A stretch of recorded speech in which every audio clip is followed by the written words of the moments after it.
Chapter 8th, Motion, Class 9, Back Exercise, NCERT, page number 112. Question first.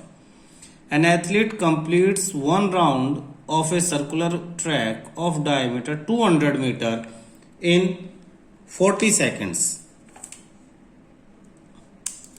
What will be the distance covered and the displacement at the end of 2 minute 20 seconds? 2 minute 20 second. Circular track. Circular, तो question समझने के लिए आपको एक circular track की जरूरत पड़ेगी. ये आपका सर्कुलर ट्रैक, डायमीटर 200 मीटर, तो ये डायमीटर की जरूरत पड़ेगी. A B equal to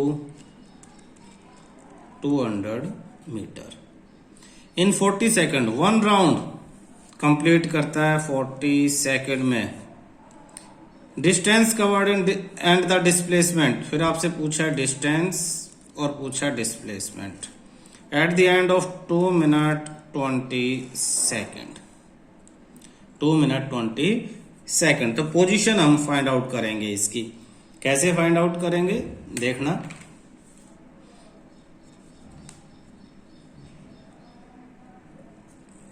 time taken to complete one round. या पहले सरकमफ्रेंस अलग से निकाल लो. Circumference of circle 2 pi r 2 into 22/7 into circumference of the circle 2 pi r 2 into 22/7 into radius 200 divide by 2. Diameter equal to 200 metre, radius equal to diameter upon 2. Cancel out करते हैं. 2 से 2 cancel. 4400 upon 7 metre circumference. Now distance of one round equal to 4400 upon 7 metre. Time taken in one round, एक round में आपने कितना time लिया है 40 second. Distance कितना है 4400 अपॉन 7 मीटर और टाइम लिया आपने वन राउंड के लिए 40 second. Therefore speed distance upon time, distance upon time. Distance आपके पास कितना है 4400 अपॉन 7 अपॉन टाइम, तो नीचे वाले से टाइम 40 मल्टीप्लाई. 0 से 0 cancel. 110 upon 7 metre per second. दोबारा देखो, डिस्टेंस एक राउंड में सर्कमफ्रेंस के अकॉर्डिंग जो हमने फाइंड आउट किया, टाइम 40 सेकंड क्वेश्चन में दिया हुआ है, तो स्पीड कितनी होगी आपके पास डिस्टेंस अपॉन टाइम. डिस्टेंस और टाइम है तो नीचे मल्टीप्लाई. सोल्व किया. 0 से 0 कैंसिल. 4 1 जा 4 4 1 जा 4 110 अपॉन 7 मीटर पर सेकंड. ये आपका क्या आ गया है स्पीड आ गया. नाउ टोटल टाइम, जो क्वेश्चन में टोटल टाइम दिया हुआ है 2 मिनट 20 सेकंड. 2 मिनट 20 सेकेंड यानी 2 मल्टीप्लाई 60 प्लस 20. मिनट को सेकंड में कन्वर्ट कर लिया. अब ये सेकंड्स है आपके पास, यानी 120 प्लस 20 सेकंड आपके पास, यानी आपके पास 140 सेकंड्स है. ये टोटल सेकंड्स हो गए. Distance covered,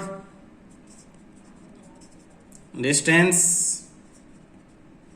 covered, speed into time, speed into time. तो स्पीड आपके पास कितनी है, स्पीड आपके पास है 110 अपॉन 7 मल्टीप्लाई टाइम 140. आप कैंसिल आउट करोगे. 2 0 11 2 जा 22 0 मीटर. 2200 मीटर. या आपने डिस्टेंस कवर्ड किया। तो फर्स्ट क्वेश्चन क्या था, डिस्टेंस कवर्ड। देयरफॉर हम आंसर रिजल्ट लिख देंगे, therefore distance covered in 2 minutes 20 seconds is 2200 metre, 2200 metre. ये तो आपका फर्स्ट आंसर हो गया। नाउ फॉर डिस्प्लेसमेंट, अब डिस्प्लेसमेंट के लिए कैलकुलेट करेंगे हम। नाउ फॉर डिस्प्लेसमेंट, डिस्प्लेसमेंट के लिए पोजीशन फाइंड आउट करनी है हमें। Initial position, let initial position of object. ये जो आपका सर्कुलर मोशन था इसमें हमने ए मान लिया था और इसे बी माना था और ये ओ, तो initial position of object is A, तो ए को हमने इनिशियल पोजीशन मान लिया। Now we have to find final position, फिर हमें फाइनल पोजीशन फाइंड आउट करनी है। क्यों? क्योंकि डिस्प्लेसमेंट क्या है, final position minus initial position, final position minus initial position. Final में से इनिशियल पोजीशन माइनस करेंगे तो हमारा डिस्प्लेसमेंट आएगा। तो इनिशियल पोजीशन 1 है ए, फाइनल पोजीशन के लिए हमने 2200 मीटर फाइंड आउट किया। तो 2200 मीटर कवर करने के बाद वो कहां पहुंचता है वो हमें फाइंड आउट करना है। Number of rounds, number of rounds completed in 2 minutes 20 seconds equal to distance covered upon circumference, जितना डिस्टेंस कवर किया है ये वाला, और अपॉन में जो सरकमफ्रेंस थे उसको डिवाइड कर दे तो राउंड आ जाएंगे हमारे पास। तो डिस्टेंस कितना कवर किया, 2200, और सरकमफ्रेंस क्या थी आपके पास, 4400 अपॉन 7। ये 7 ऊपर जाके मल्टीप्लाई हो जाएगा, तो 2200 मल्टीप्लाई 7 अपॉन 4400, 20 से 20 कैंसिल, 21 1 जा, 22 2 जा, यानी 7/2 rounds.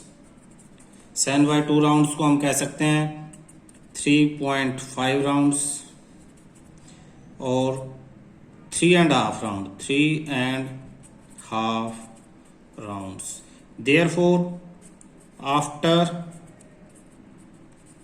completing the whole journey,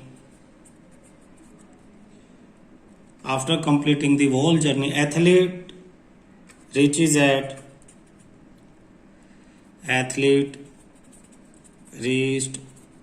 at point B as in figure। तो फिगर में पॉइंट बी पे पहुंच जाएगा। फिगर में कहा 3.5 राउंड के बाद देखो 1 round, 2 round, 3 round and final B. Therefore final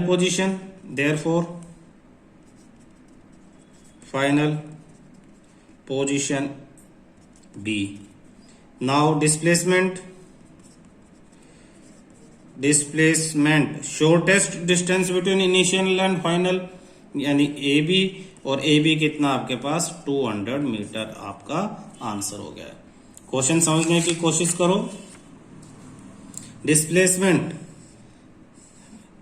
shortest distance between initial and final position. Initial position क्या थी हमारी A, फाइनल पोजीशन B, दोनों के बीच में displacement AB which is diameter which is 200 metre. Joseph jogs from 1 and A, Joseph jogs from one end A to the other end B. Joseph jogs from one end A to the other end B of a straight 300-meter road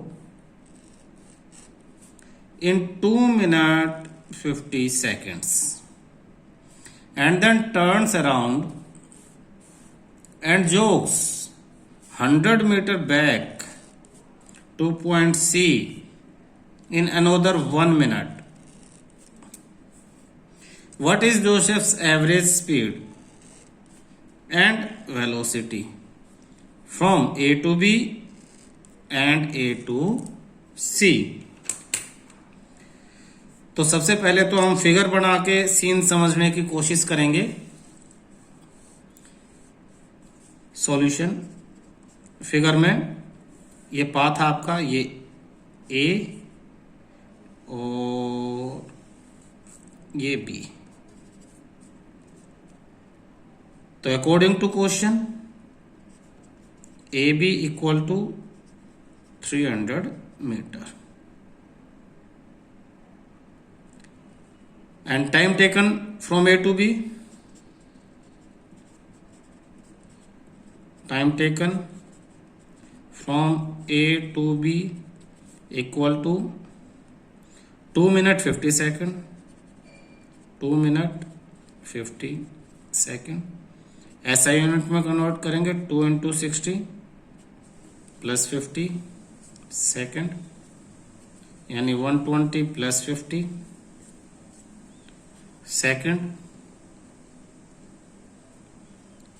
170 seconds, 170 second.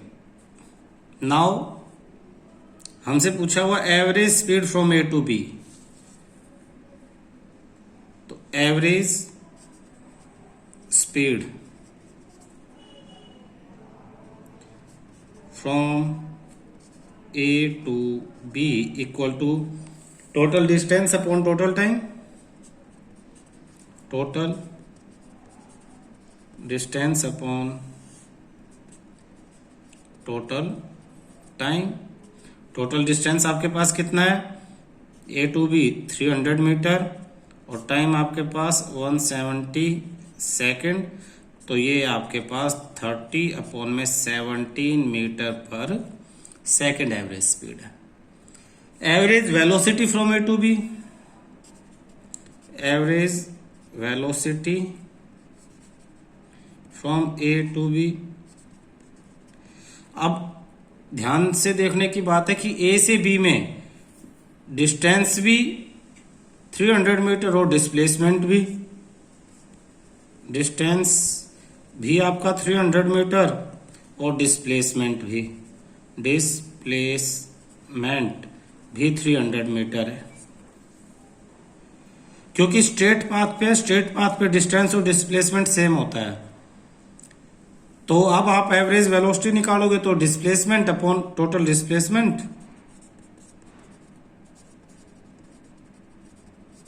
Upon total time, तो same रहेगा। Displacement भी 300 metre और time भी वही 170 यानी 30 upon 17 metre per second. यानी ए से B की बात जब हम करेंगे, ए से बी तो आपका स्पीड और वेलोसिटी सेम रहेगी। क्यों? क्योंकि स्ट्रेट पाथ पे मूव करते हैं और हमने पढ़ा है जब ऑब्जेक्ट स्ट्रेट पाथ पे मूव करती है तो स्पीड और वेलोसिटी सेम रहती हैं। लेकिन बट केस सेकंड देखो, इसी फिगर में आगे क्वेश्चन में कहता है कि वो वापस आता है 100 metre back to point C, यानी बी से वो वापस चलता है और 100 मीटर यहां पे वापस आ जाता है सी पॉइंट पे। ये आपके पास 100 मीटर है, समझ में आया? वो 300 मीटर उधर गया और वापस 100 मीटर आया है। तो नाउ अब हम क्वेश्चंस जो चेंज करके आगे का पोर्शन करेंगे फ्रॉम ए टू सी। हमारा अगला टॉपिक क्या है? From A to C.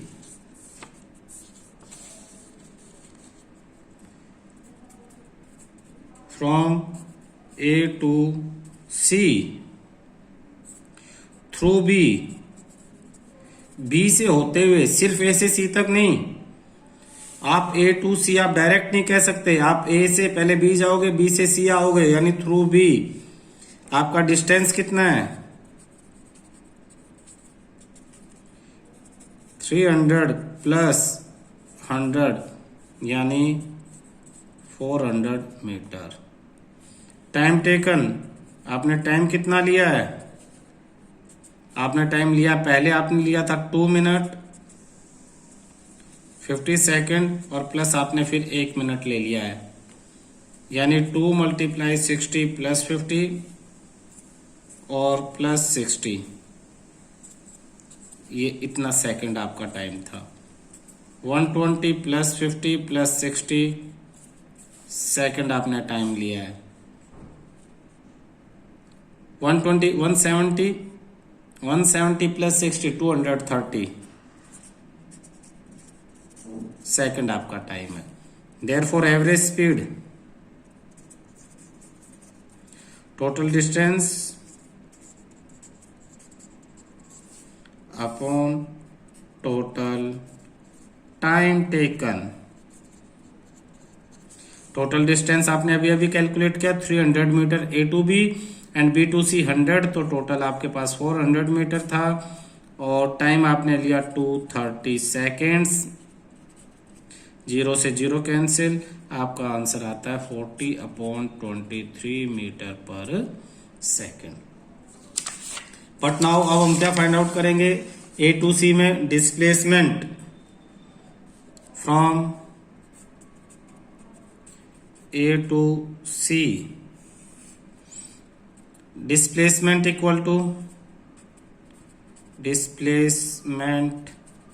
equal to shortest distance between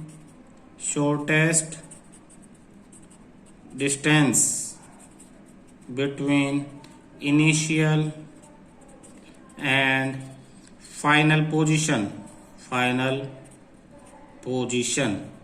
therefore ये बात हमेशा ध्यान रखना, डिस्प्लेसमेंट इनिशियल पोजीशन आपके पास क्या थी? ए। फाइनल पोजीशन क्या है? सी। तो डिस्प्लेसमेंट सिर्फ ए से सी तक, ये लाइन लगा देंगे, यानी ए से सी तक की लाइन। तो ए से C, A B minus B C, A B minus B C, यानी 300 माइनस 100 मीन्स 200 मीटर। डिस्प्लेसमेंट कितना है? 200 मीटर। इनिशियल और फाइनल पोजीशन के बीच का डिस्टेंस ही डिस्प्लेसमेंट है, 200 मीटर। टाइम तो उतना ही लिया जितना पहले लिया था, 230 सेकेंड एज अबाउ, जैसे हमने ऊपर कैलकुलेट किया। टाइम तो ए से सी तक पहुंचने में सेम लिया है, same case. Therefore displacement equal to displacement upon time taken equal to 200/230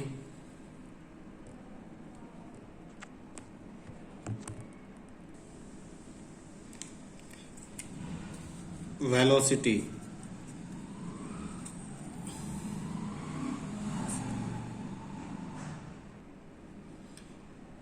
zero से zero cancel, 20/23 metre per second, ये आपका आंसर हो गया।